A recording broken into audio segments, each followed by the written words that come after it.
Hi, I'm Megan Lowry, physiotherapist and creator of Clock Yourself. Clock Yourself is a series of brain games that you perform with your body.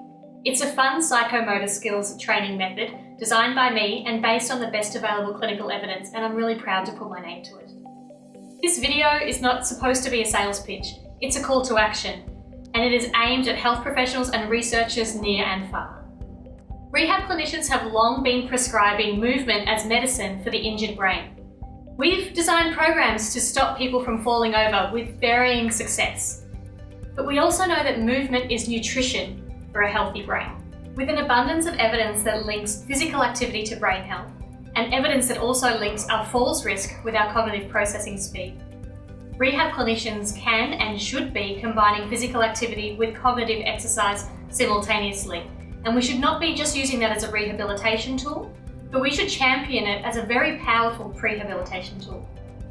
Clock Yourself uses a familiar mental model of a clock face beneath the feet. Stepping on a clock face is such a simple concept, but it lends itself to so many uses. The spatial arrangement of those 12 numbers around your feet allows us 12 intuitive coordinates that we can direct movement to without having to set up mats or sensors. Abstract concepts and semantic memories can be linked to those numbers. I'll present the algorithm to you in a moment, but first let's have a look at how our current practices are actually failing our clients who are at risk of falling. Balance training is about trying to teach people to keep their centre of gravity over their base of support. But it does very little when that centre of gravity actually accelerates further outside of their base of support, such as when a client slips or trips. In that case, the brain needs to execute a very fast response, but it's not a true reflex. It is a learned motor response, a choice reaction, and it can be trained. So this is what an effective stepping reaction actually looks like. Well, that was my app developer. So that was a very large step and a very fast step, but most importantly, it was in an unanticipated direction. How often in rehab do we actually train our clients for something like that? Now, if you're like me, you've probably done a lot of gait training, stepping on and off a block, sideways steps, maybe backward steps. But in a typical rehab setting, we very rarely teach clients to step fast, really fast. And we very rarely train them in an unanticipated direction. And I think it's time to change that. And that is what the Clock Yourself algorithm was built on, staged progression of those skills.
Now, at this point, what any good clinician is thinking is this safe? And is this proven? I have gone to great lengths to cover those bases to the best of my ability. And in the interest of brevity, I've put the details on the frequently asked questions page of the Clock Yourself website.